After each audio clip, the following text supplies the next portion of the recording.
Texas A&M will be traveling to Missouri, facing off following both of these teams having their bye week. What can we expect from the true freshman quarterback, former four-star, I believe out of the state of Georgia, Matt Zollers? Matt Zollers is the X factor here. Not because he's just a quarterback, because that's the basic thing to do. We could talk about Marcel Reed. If Bo Prabula was playing, we could talk about Bo Prabula.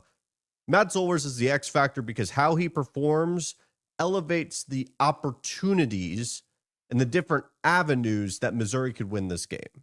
Because when we talk about Texas A&M in this game, they have many different ways they can beat you.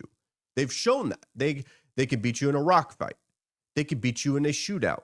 They can beat you in a way where it's a close game for 3.5 quarters and then they break your back. I think of the Mississippi State game and the Florida game as great examples. Texas A&M has been one of the best second half teams in the entire country, outscoring their opponents by a very wide margin once we get past halftime. Missouri, on the other hand, has a very distinct way of winning football games. Very similar to Vanderbilt, where they want to shrink the game down. They want to run the ball. They want to limit the possessions that you will have, and they love working with the lead. I think a key factor here when talking about this game is truly who's going to have the fast start.